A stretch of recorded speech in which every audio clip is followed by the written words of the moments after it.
Good evening. Again, from the steps of MtNebo Baptist Church. It's such a beautiful day. As you can hear the birds, they're singing, and I'm getting some amens from the birds before we even started. I'm encouraged by them, and it's been a trying week in a lot of ways, and then it's been a very productive week in a lot of ways. I don't know about you, but I'm quite sure that you had some good times this week, and you had some challenging times. But through it all, God is sovereign, and He's still in control, and He's ordering our steps, even in times like this. Today, when I woke up, I was wondering what I was going to talk about. I was wondering what topic could I share with you, and the Lord put on my heart the word destiny. Destiny, just what are you destined for? What are you supposed to be doing, and what are you supposed to complete in life? What is your purpose?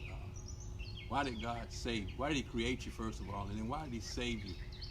And why did He put some things in your life that, if you look back over your life now, you can see how God was really preparing you for a greater calling, for a greater situation, for a greater purpose. And as I was thinking about that, I was thinking about all kind of people like Moses, and about the disciples, and one that just jumped out at me today, and that was David. And with David, King David, he started off as a shepherd boy, and I was looking at this, and one thing about David is that he was one that most people would not have chosen. Is that you? Are you the one that most people would not pick to do the things that you're doing now, or do the things God has got you doing, or the things that God wants you to do? Because you might be listening to them, you might be believing the hype, or believing all the put down that the people are saying about you, or saying even to you. And sometimes it could even be family. And I look at that, and because I think about David and his family, his dad didn't even choose him. He chose the other brothers. When Samuel came to town to have a banquet and to sanctify the boys, he chose. That's what he says in 1 Samuel 16, 10 and 11. He says, "In the same way, all 7 of Jesse's sons were presented to Samuel. But Samuel said to Jesse, 'The Lord has not chosen any of these.' And then Samuel asked, 'Are these all the sons you have?' But there is still the youngest," Jesse said. "But he's out in the field watching the sheep and goats. Send him at once," Samuel said, "and we will not sit down to eat until he arrives." So the daddy chose all the other sons. And matter of fact, even when Samuel saw the first one, Samuel thought, surely this is the one. But God said, don't look at the stature of a person. Look at the heart. And so then they brought Jesse brought David in. And this is what 1 Samuel 16 and 12 says. "So Jesse sent for him. He was dark and handsome, with beautiful eyes. And the Lord said, 'This is the one. Anoint him.'" So you have to understand and know, you don't depend on people. You have to depend on God to choose you. You got to depend on God to call you. And because if David was depending on his family, he would not have gotten chosen. And then you have to look at this, is that also too, that God will put you in places, and His timing is so perfect that you're walking at the right time for your destiny. Listen to this right here. It says in 1 Samuel 17, 23 through 25, it says, "And as he was walking with him, Goliath, the Philistine champion from Gath, came out from the Philistine ranks. And then David heard him shout his usual taunts to the army of Israel." So what happened was God had used Jesse to get David to take some cheese and some supplies to his brothers. And when he got there, right at that moment, the Goliath, the big giant, was hollering and screaming out and taunting the army. And listen what it says. As soon as the Israelite army saw him, they began to run away in fright. Have you seen the giant, the men asked. He comes out every day to defy Israel. And then he went on, and so in other words, that the people who should have been fighting, the people who should have been challenging Goliath were really afraid. And the king, they said, you know what? The king has actually given some reward for the person that will fight. He said he offered them a huge reward for anybody who kills him, and he'll even give his daughter to be the wife of the guy who will do that. And also, he will exempt him from paying taxes. I don't know about you, but to be exempt from paying taxes is a pretty good deal. And so number one, God will put you. He'll put you in this situation that's totally His timing and totally His doing, the right place, the right time to walk into your destiny. The next thing I was looking at this, it says, and even when others won't walk in the right direction, you can't let them stop you. You remember in 1 Samuel 17, 28 through 31, listen what David's his oldest brother said. He says, but when David's oldest brothers, Eliab, heard David talking to the men, he was angry. What are you doing around here anyway?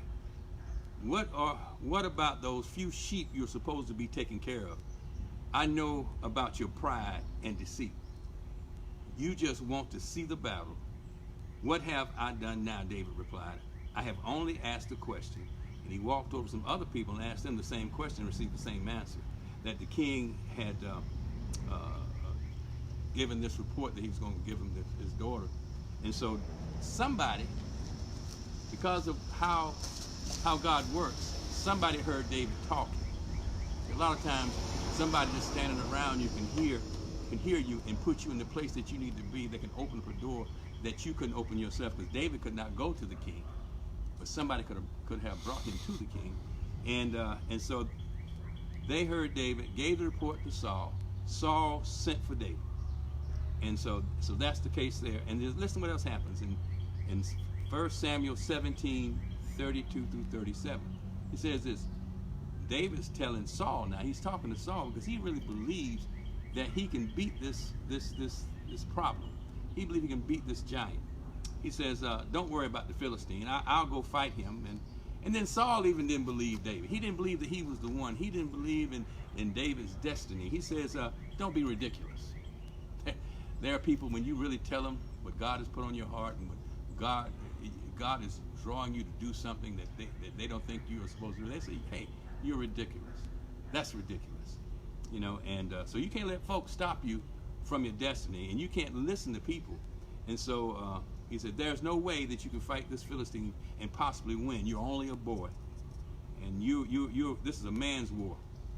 But David persisted, and when he did, he talked about how God had prepared him back when he was younger, when he was much younger.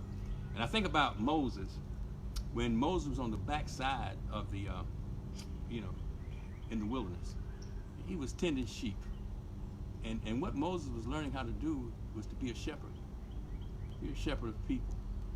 And later on in life, in Moses' destiny and Moses' calling, he became the shepherd of the people. Over 2 million people he led out of the, out of bondage toward the promised land.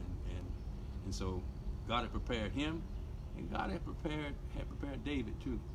Listen what it says here. He says, "I have been taking care of my father's sheep and goats, and when a lion or a bear comes to steal the lamb from the flock, I go after it with a club and rescue the lamb from its mouth.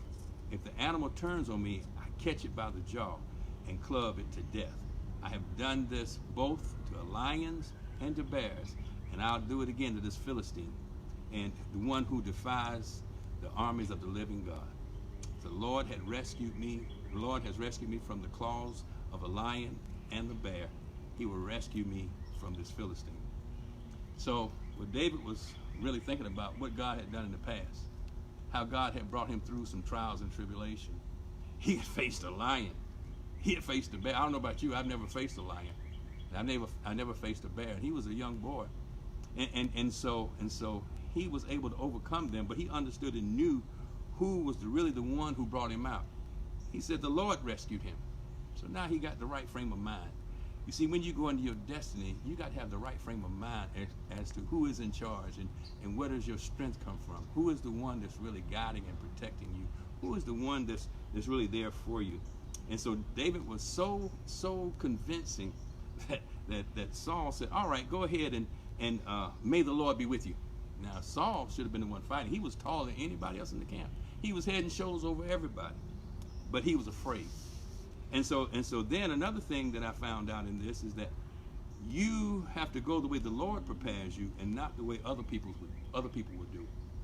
Because listen what it says here in 1 Samuel 17:38-40. It says, then Saul gave David his own armor. He gave him a bronze helmet and a coat of mail, and David put it on. He strapped on the sword and strapped the sword on it. And then he took a step or two and to see what it was like, and he found that he'd never worn this before, and he couldn't use it. He couldn't go anywhere. He said, I can't use this. Listen to me. God has prepared you. He's equipped you, and you can't do it the way somebody else does it. You have to do it the way that God has prepared you to do it. I mean, if you really think about it, you know, God had him on the backside of the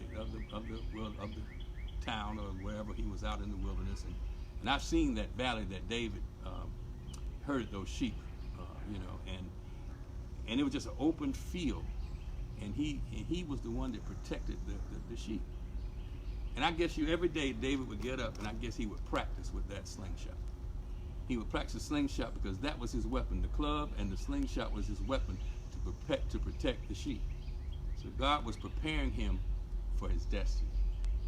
Back when he was a young boy, God was preparing him. And let me tell you something. God has been preparing you for a long time to walk into your destiny.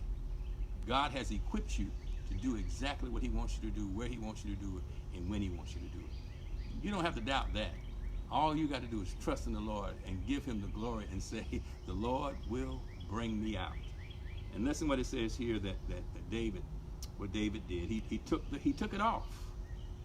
He took it off, and as he was running there, he actually stopped at this stream, and he picked up 5 smooth stones, and he put it in his shepherd's bag.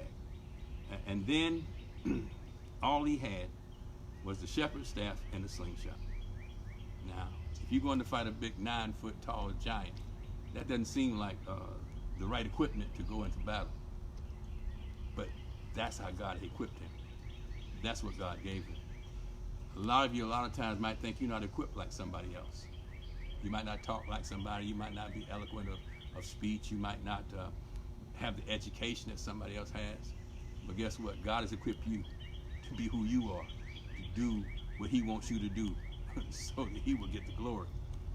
And so one thing that David did in this is that David said this to the giant when he got to the valley.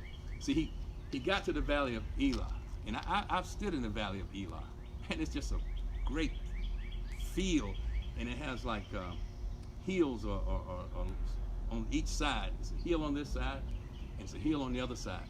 The Philistines was on this side, and David was on this side, you know, with the Israelites, and he came down, and he came down to the valley, and on the way he picked up 5 stones, and then he approached his problem. He approached the situation. He approached his destiny. His destiny was bigger than him. Matter of fact, if you really look at it, this young boy, this teenager, was approaching this great giant, this warrior that was usually killing people. He seemed invincible. But David said, you come at me with a sword, spear, and javelin, but I come at you in the name of the Lord of heaven's armies, the God of the armies of Israel, who you've defied.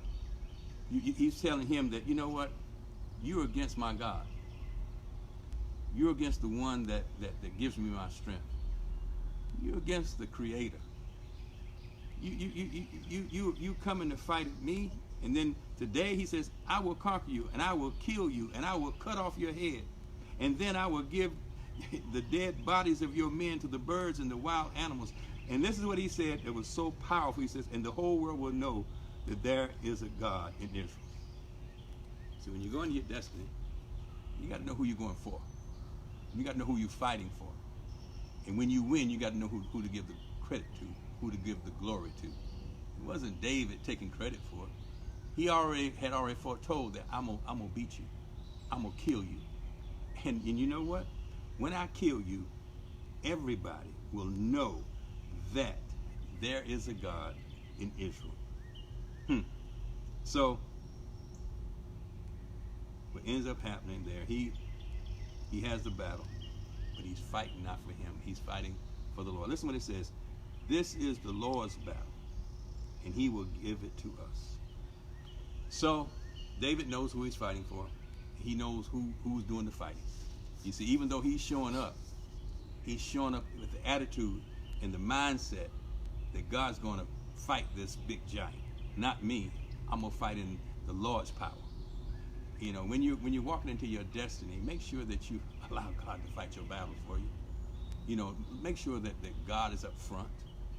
Make sure that you're counting on him and not counting on your wisdom or counting on your strength or your wits. Make sure that you surrender to God and let God fight it for you. And it says, as Goliath moved closer to attack David, David ran toward him. You can't fight somebody running away. You got to run toward the situation. You got to run toward the battle. You got to run toward the enemy. And David ran toward Goliath. And then he reached in his bag and he took out one stone. Even though he had 5, he took out one stone and he put it in that slingshot. That same slingshot that he had been using back on the backside with the little goats and the little sheep that he was worrying about. When he was hitting those, he was taking that target practice, and he was hitting those things, and he got so good at it that he could hit stuff from far away. He took it out, he put the stone in the sling, he wound up, and I just believe that he pointed. He pointed to where this rock was going to go, and he let it go. And I just believe that God grabbed that rock, and it went straight to the target. It hit Goliath right in the forehead, knocked him down. And David ran over and got Goliath's sword and took it and cut off his head. David met his destiny head on in the valley of Elah. So I'm telling you today, this is the whole message. The message is, you have a destiny. People might not choose you. Not even your family might not think you're the one. But God will put you in a place and put you so that you can be totally used at the right time. And then what you got to do is you got to understand and know that you can't do what other people do, because you're called to do specifically what God has you to do. People might be walking the other direction. People might be afraid. And then you can't actually put on or do it like other folk. You can't wear somebody else's armor. And you got to run toward the battle. You got to run toward the target. And you got to run in the name of the Lord. You got to run knowing that God will fight your battle for you. You don't need to fight. You just need to show up. You need to do what he tells you to do. And then in the end, you'll know that you'll have the victory. So today, that's the message. Today is, are you walking into your destiny? Are you doing what you were created to do? You know, I think about me here at MtNebo Baptist Church, and I look back over my life, and I even think about the good times, the bad times, the times that I was out of the will of God, and the times that I bumped my head, and I look back at all of that right now. I use it all right now at this place where I'm pastor at MtNebo Baptist Church. And I see how God was preparing me, how he was equipping me, and how he was putting me in places that I couldn't put myself. I remember the day that Pastor Miller, Johnny Miller, came by my car lot and said, "Hey man, would you mind preaching for me one Sunday? I want you to preach." I said, "Sure." And I show up here and I preach, and as soon as I touched the podium, the Lord told me, "You're home." What? And I was so blown away that I only told my mom. I said, "Mama, I think I'm supposed to be here, but you know, my friend is the pastor here, and how in the world can that be?" And I never told anybody else. Because I think a couple of weeks later, a little while later, he put in his resignation, and he moved on to go to North Carolina to pastor another church. And then the people here that were here at the time asked me to teach Bible study till they would find a pastor. They went on a search for looking for a pastor. Well, they did that for many months, And then they came back and said, do you want to be considered? And I said, sure. They voted. Well, that's almost 15 years ago now, and I'm here. After 700 baptisms, after leading so many people to the Lord, after being in the lives of so many people, after marriages and funerals and great times and people coming in my life that I never would have met before. I am just grateful and just thankful to be pastor of this great church, to be pastor of MtNebo Baptist Church, to be part of the lives of all the members that are here. Because I tell you what, we might not be a great building, but we are a great church. We are a great ministry, and we do great things for the Lord. And we understand and know who brought us here and how we got here. We understand and know that if it had not been for the Lord that had delivered us from all kinds of things, had not brought us through so many trials and tribulations, that now He's using us for His glory, that we're walking in our destiny. You know, I'm excited to be a pastor here in this church. This is a mega church as far as I'm concerned. This is the greatest calling that could ever be upon my life, pastor MtNebo Baptist Church. I don't have no desire to go anyplace else. All I want to do is be who God has called me to be right here in this community. So that was my destiny. It was a long way to get here, you know, but I got here. And 15 years later, here I am sitting on the steps of MtNebo Baptist Church, pastoring such an awesome congregation that love the Lord and understand and know that we have church in here, but we do ministry out there. We understand that the church leaves the building. We understand and know that our biggest goal is to go ahead and take the gospel to people and share it with them, to try to lead as many people to the Lord as possible. We understand and know that. We understand and know our calling, you know, and we do that well. And that's because we have a heart to do that, because that is our destiny. So, listen, I love you from here, from MtNebo Baptist Church, sitting on the steps of this awesome church, this great church that I love so much. And I'm not talking about the building. I'm talking about the people. Listen, you have a great week, and I'll see you again this Sunday at 12 o'clock. God loves you, and so do I. Take care.